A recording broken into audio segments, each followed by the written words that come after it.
Welcome to episode 4 of The Spill on Women's Health Plus. Today, we'll be talking to 3 ladies about their experience with fibroids. And of course, this is a topic I know that many women will be interested in. So please stay tuned for episode 4 of The Spill on Women's Health Plus. And this episode is sponsored by Lindomat and Nature's Discount Dominica. We thank you so much for your support.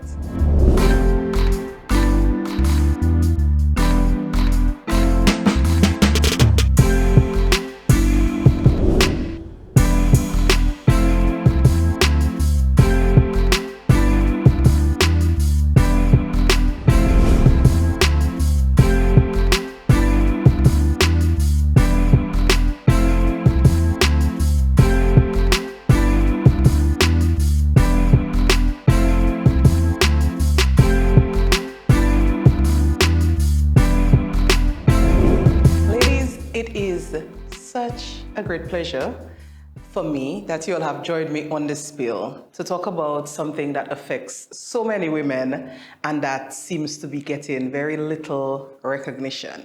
So today we're going to talk about your experience, your collective experiences with fibroids.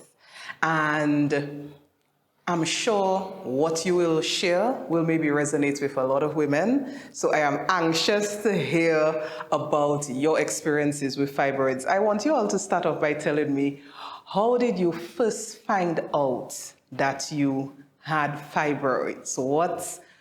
What brought on the diagnosis? How did you end up finding out? Okay, for me, it was in 2016. And I was having a lot of pelvic pain. And I went to the casualty and they told me I need to go see my gynecologist. When I went, he said I have endometrial polyps. Anyway, I had that removed in 2016 via DNC. And then I noticed my periods got heavier and I found that wasn't normal. In 2017, which was a year after doing the DNC, I went back to him and I said, I noticed my period is a bit heavy, so can you check it out? I don't know what's going on. And that's when he looked and he said, I have multiple fibroids inside of my womb. So that's when I found out about the fibroids. Okay. So what about you, Christelle? For me, I found out when I went to the doctor in 2019. I was pregnant. And when I did my first scan, he told me, well, yes, Crystal, you are 5 weeks pregnant and you're a company. Wow. What type of company are we talking about? So the first thing I thought was twins. No, but I actually have twin fibroids. Oh. So that's when I found. Okay.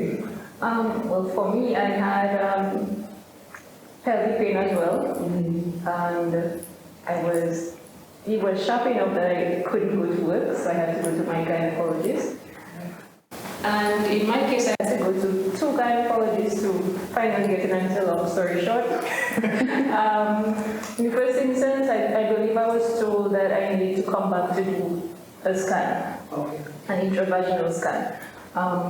But while I was on sick leave, I went to a different gynecologist for another opinion. And immediately, as soon as the doctor performed the pelvic exam, he said, you have fibroids, you have multiple fibroids. So we immediately went down to do the scan, and he just counting one, we get another one, and that's it. Oh, wow. That's my diagnosis. Wow, so they were actually playing a counting game with yours. It's like 1, 2, 3, 4, 5. Wow, so multiple fibroids and pain. So for 2 of you all, pain was the announcement, that got you to that diagnosis, and bleeding. And then for one person, it was a pregnancy announcement, fibroid and pregnancy at the same time. Were you all surprised by the diagnosis? Had you heard about fibroids before? Was it something new that you were just hearing about, or did you have information prior to the diagnosis about fibroids and what they were? Well, in my case, in my family, a lot of the women in my family suffer from fibroids to the extent that they had to have, a number of them had to have, I think, the hysterectomy. remove the entire lobe. So yes, I did know about fibroids, but I was shocked, but in a sense relieved that it was fibroid, because I did hear that it could have been an STD, and obviously that was I was watching like STD. What's that? So you were panicking, but then at the same time, the fibroid diagnosis was was a relief compared to the possibility of the STD. Yes, because obviously an STD with somebody that does some question. And you would have to, you would have to find out what was going on behind the scenes. I know, I get you. So you have a family history of fibroids. What about you? For me, I knew about fibroids before. To me, it was a little surprising because unlike the two of them, I never had extreme pain or very heavy periods. As a matter of fact, I shouldn't say I never had extreme pain. I have a very high threshold for pain. So I am accustomed to getting very painful periods, but it's just me biting the gun and continuing the day. Right? Before I had cysts.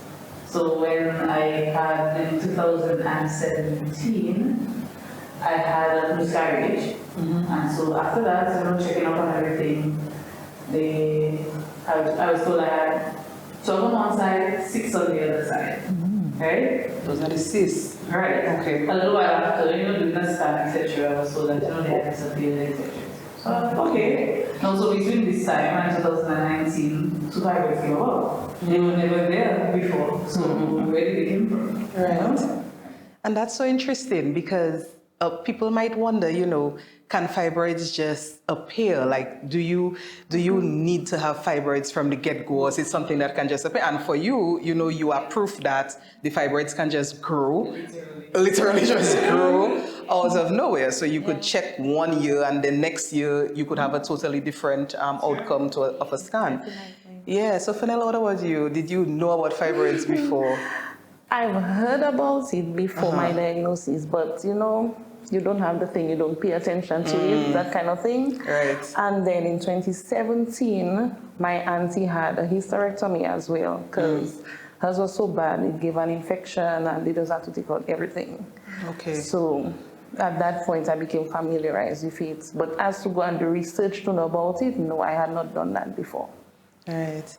So, and fibroids are so common, but I guess, as you correctly said, unless it affects you directly, sometimes you don't pay attention, you don't really pay attention to it.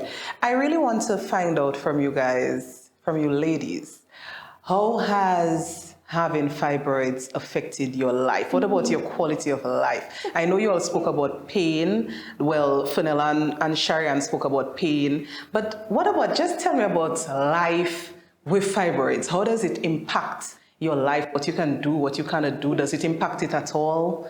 Let me know what your experience is.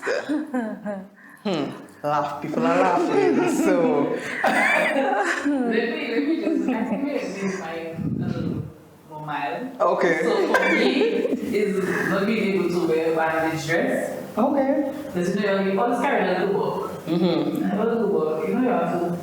So that's one. And two, I actually had to change a little bit of what I eat. Okay. Take away something that I really love when I got pregnant so that I could avoid the fibroid from growing. Okay. There's been anything I wanted was to ensure that I had a baby. And so whatever I could do for the fibroid to send me a mass of cold and not touch my child, then I would have done it. Right. Yeah, so when you spoke about the bandage dress, you're speaking about the little pouch. Right. The fibroid pouch. Yeah, the sack pouch. Yes. So a lot of people, and that is very important, a lot of people might have the sack pouch, the little lower abdominal pouch, and not realize that pouch is because of growing fibroids, and they might be trying their hardest to work out those abs in the gym, and the pouch is just Not going away. Right, ladies, I know a lot of ladies can relate to that pouch. So fibroids might be the culprit in some people's situations. What about you, Sharon? How has it affected your life? Well, day to day, it's just pain from time to time. Okay. And of course, the periods very, very heavy and longer periods. Okay. So whereas I'll hear some of my friends talk about a 5-day period, even a 3-day period. What? No, even 7 and 9, even as an age is still long, a number of days, and heavy periods. So sometimes the sanitary napkins I would need, I need those overnight for a couple of days during the day. Right. And yeah, it's just heavy periods and discomfort every month. So that's it. Okay, so pain and your diaper pads, I call them. The big bulky, the need to wear those big bulky pads. Okay, so what about you, Fidela? What can I say? It's just miserable. That's what I can say. If I'm to be honest, in the beginning, yes, I had the heavy bleeding and the pain. Even that I could take. Okay. But lately, Jesus Christ, this thing is just, I don't even have a word to describe it. Because, for instance, I had to use the largest size of the always pads. That you can barely find that in Dominica these days, because I swear all women in Dominica has heavy periods. So I had to resort to using adult Pampers. That's a pull-ups. I had to resort to using that. Right. Because there are times when the always I'd go through a pack in a day and it has 20 in it, and I'd have to go through it in a day. And I can imagine the expense. Yes, to be buying all of those pads. And always isn't cheap. A lot. I'm telling you, it's costing me a lot. And sometimes when I have the period, I have to say, you know what, I can't come to work today. And sometimes I'm having an episode at work where I would just dirty the office. Sometimes I would just come out from the bathroom and then I just sit down and then I have to get up and run. And sometimes I don't have that time to run to the bathroom and it's a mess. And I would have a lot of fainting spells. So I would always reach the point where I'm ready to collapse, And from January, trust me, it has just been getting worse. I've been scheduled to have surgery, yes, but I'm not on a period right now, but there's always bleeding. And people would say, but how is it that you don't know when your period is coming and stuff like that? I never know. And they would say, but you're a woman, how can't you not track your cycle? Hello, with fibroids, you can't always track your cycle. Right. Because it's almost like it has a mind of its own and it does what it wants, you understand? Right. So for me, it's an embarrassing thing. I cannot keep track and it's just a lot to deal with. It's really just a lot. All right. Do you feel like people, just a follow-up to what you mentioned, do you feel like sometimes people can't relate to that sort of experience that you have in that unpredictable nature of your period?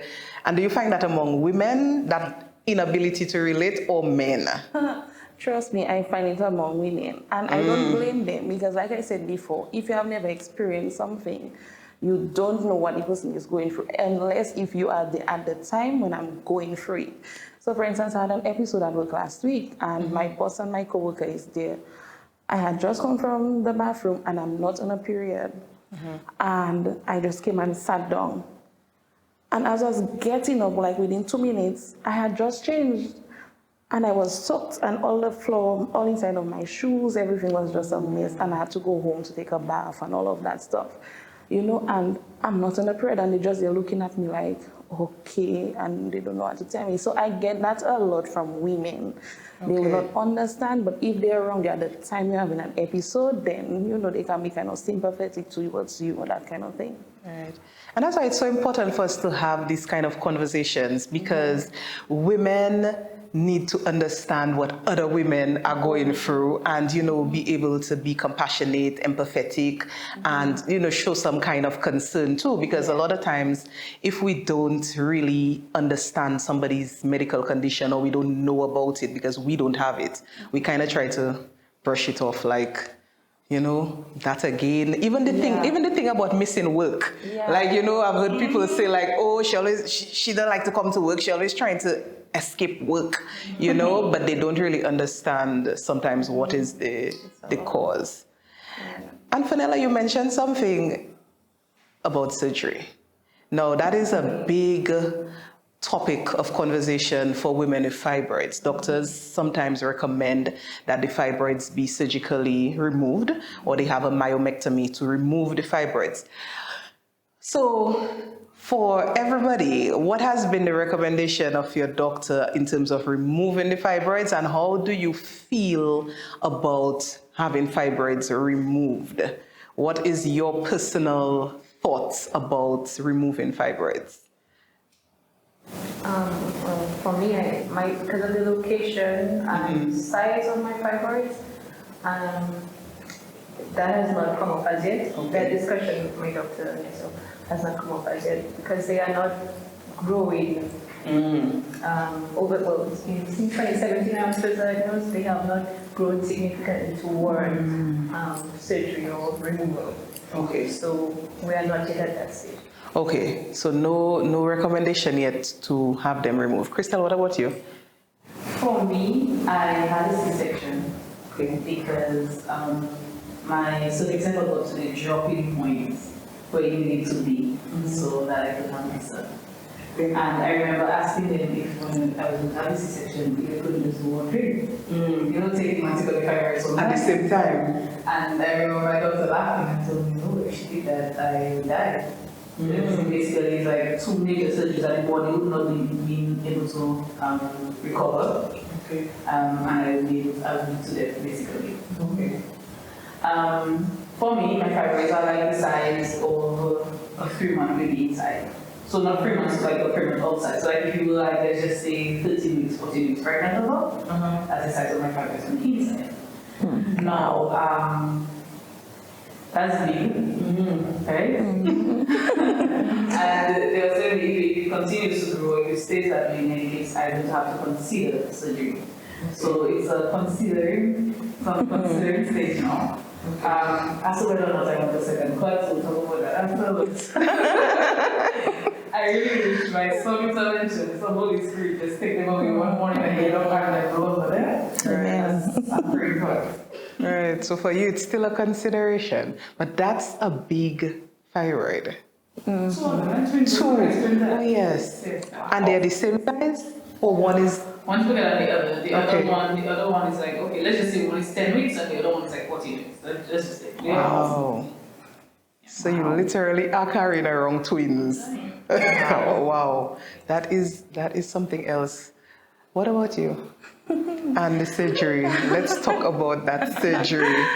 Surgery. Well, I should have had surgery today. And that got postponed to the 9th of July. Honestly, that for me, I see is the better way forward. Because since January, it has just gotten worse. In March, I got admitted at the hospital because I bled so much within 2 days of getting period. My blood had dropped to 7.5 by the time I got to the hospital. They put me on the ward to try to stop it, and it still went down to 6.4. And like I said, with the same faint spells and all of that, after I came from the hospital, I went to my doctor, he checked me, and he said, these fibroids have gotten bigger. I can't touch you right now. I'm going to put you on the injection for 3 months, and after which we'll have the surgery done. So I have been on the injection. I took the last one May 25th. So hence the reason why I'll say do for surgery today, because it had to be done a month after. So honestly, I'm ready to have that surgery because the pain that I'm getting lately, and like I said, I'm not on a period right now, but I'm just bleeding every now and then. So I'd get up okay, and then I would have a bleeding situation, and then it would stop for the rest of the day. The next day I'd be okay, and then the day after it's something else. You know, yesterday I could not go to work because I got up with just so much pain and all of that. I went to work fine today, and then this afternoon it was just something else. So for me, as much as scary as it is, I have multiple fibroids. The better way forward is surgery. That's how I see it. That's a better thing out for me. So you're actually looking forward to having those fibroids removed? I need it. I need to get a relief. I need to know what it is to be normal, have a normal period. I need to know what it is. I'm scared to go out because I do not know when I'm going to have an episode, you know, and I have to be carrying a lot of pads with me and stuff. I mean, come on. I want to be like a normal human being, you know. It's a lot to deal with. Right. So I know some people are scared of having the surgery, but for you, you just want it done so that you can get some relief. Trust me, I was scared. That's the truth. I really was scared because I'm saying, Lord, one of the things again that made me even more scared about surgery is the doctor said he'd want to have it one of two ways. Either having a myomectomy, cutting my stomach like C-section, or having the womb pulled down through the vagina, remove the fibroids and push it back in place. This for me is the worst one ever. So, hello, just cut me and have it done and over with already. So that had me scared, you know, because trying to weigh the options and all of that had me scared. But I really just want to have it out. I really just want to get it out. I feel you on that. Yes, I feel you on that. It's too much. And the injections that I was on is putting me through temporary menopause. I'm getting the hot flashes and all of that stuff. Yes, and I have put on quite some weight because it's steroids. And yes, it's shrinking the fibroids, but the bleeding did not stop, which is one of the things that should have happened. So I'm still having that, and although I'm also on the norepinephrine, which stops the period, I am still bleeding, for crying out loud. I mean, who wants to live like that? You know, so as much as I'm scared about surgery, I'm looking forward to it because that's my only way to be normal and comfortable. Yeah, that is perfectly understandable. I mean, I think if I was in your position, I would be, you know, crawling at the doctor's door for that surgery to actually happen. So I wish you great success with the surgical procedure. I know it's been pushed back, but I hope it's not pushed back another time. I hope not, because that's the fourth time it's pushed back. Wow. Yes. So we just need the fibroids out. Okay. So no more push it back. No more push it back. Ladies, there is a lot of talk about diet and lifestyle changes and fibroids responding well to certain dietary changes that you can make and certain lifestyle changes you can make. Have you all heard about these possible assistance for reducing fibroids, these possible changes you can make to reduce fibroids? And have you tried anything? Have you ever been like, okay, let me try that. That's going to be the thing to fix the fibroids? For me, the doctor told me anytime I had a risk, so it would have been very risky. Anytime the fibroids started growing, what would happen is to give me premature contractions. And so I had to try by whatever means possible to not let it grow. As I said, prayers, the Holy Spirit, whatever it was, to not let the fibroids grow.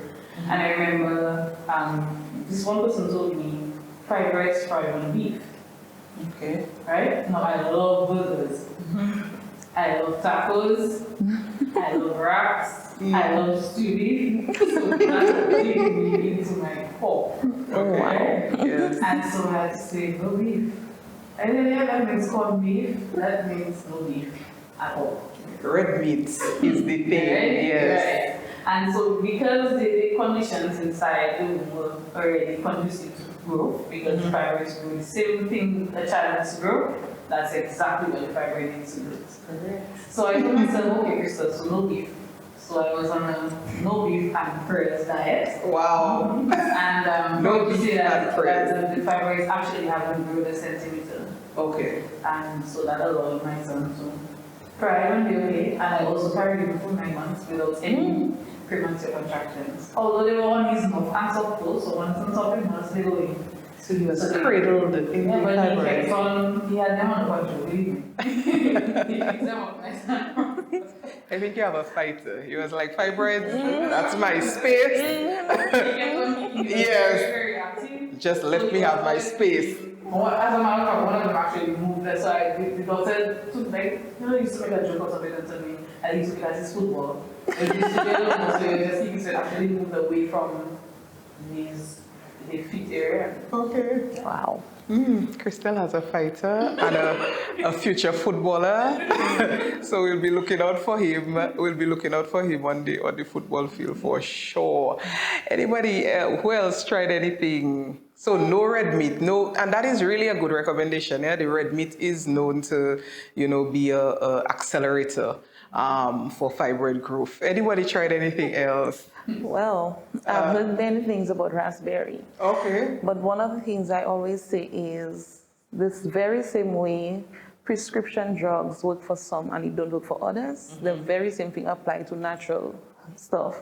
So I did try the raspberry. I went to the herbalist, he gave me stuff and it did nothing. But one of the things I know about fibroids is there are some that are symptomatic and asymptomatic. So yes, you may have yours and it may not grow. Someone may have theirs and it grows. And the positioning of it as well makes a difference in your symptoms, what you have, what you don't have, and stuff like that. Because you find some people have a big fibroid as huge as a 9-month-old baby and they have no clue whatsoever, and that they are asymptomatic. For me, I have multiple and it makes me sick. Somebody else may have multiple and they're not sick at all. So I have been on the only thing for sure I can say that has really worked for me in shrinking it is the injection. The doctor, that's the only thing that has worked for me. Nothing else. Nothing else. Okay. Sharianne, what about you? Any efforts? No. I think of anything. It's like, The most I can say is initially when I was diagnosed, my doctor had asked me to come back to check in 6 months. And I did come back to check in 6 months, but by that time I was pregnant because I decided not to wait to see if they would grow. And by the time they grew, then I would be able to get pregnant and maybe there could have been other complications. So I took a chance and I got pregnant and checked back for 6 months. okay. And thankfully they had not grown by that point. And also, while I was pregnant, I was eating very, very healthy. I used to eat a lot of fruits and vegetables, yogurt. But I'm not a fan of beef at all. Okay. So, but I did like the But anyways, I didn't make strict changes to my diet, no. Okay. But my fibroids did degenerate, some of them temporarily during pregnancy, and that in itself presented more pain. More pain. Yeah, when it degenerates, it produces a lot of pain. So when they're there, they can cause pain. When they're disappearing, they can cause pain. They're just problematic. Yes. And the pain can be even more acute when it's degenerating than the actual thing. That is, in my case, definitely 100%. That is what you I experienced. thought I was dying. Wow. I thought I was dying. I mean, I would step out of bed and just to lay down my right foot on the ground, I would feel it go straight back up to my entire body. And I would have to, I needed assistance to get to the washroom. I was just afraid to move because even if I was just laying down, I would still get pain. And even now I'm not pregnant, I still get pain. All of a sudden, like, out of the blue and so on. But my story is about pain. Okay. Well, I hope to further the discussion on that herbal medicine approach and diet approach to addressing some health concerns, because as you correctly mentioned, Fennell, a lot of people will give you some herbal remedies, and sometimes it might work, it might not work. Sometimes it's not even correct for the particular situation. Like that raspberry tea thing, I think I can have a whole other discussion on raspberry tea, because there has been research showing it's not good for fibroids at all. Yes, because it increases estrogen, and estrogen is not what we want for fibroids. But you will hear a lot of people recommending raspberry tea. Raspberry helps people to ovulate, so they figure for any female reproductive issue. But fibroids is not the same as not being able to ovulate. That's a different issue. So I think I can even have another spill on this whole herbal medicine and, you know, the things that people recommend, and is it doing more harm than good, or are people actually, you know, prescribing the correct things, and some of the things that we hear about all the time, are they really correct and are they really safe for us to do? So I will follow up with that, I guess, on another spiel. But ladies, it was my pleasure, I said, to have you all speaking so candidly to me about your experiences with fibroids. And I don't have fibroids myself, but they can appear in anybody. So I'm hoping that people take this information and don't think, oh, well, it's not me, like, you know, so I don't need to listen to that, because we never know, you know, what could be in our future in terms of our reproductive health. And information is always necessary. Always necessary. So thank you. And it was great having you on this spiel. That's great. Thank you.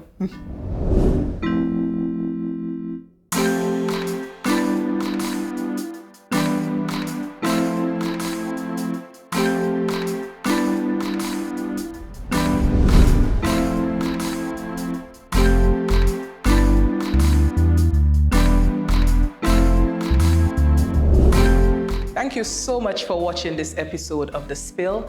If you liked this episode, and I know you did, please make sure to share it with your friends so that they too can be a part of this conversation that we had on fibroids. It was an important one. I would like to thank our sponsors, Lindomat and Nature's Discount Dominica, for partnering with us to put on this episode of The Spill, and also to my 3 brave guests who came on with me on The Spill. Thank you so much for that. Make sure to like, share, and subscribe Women's Health Plus DCA.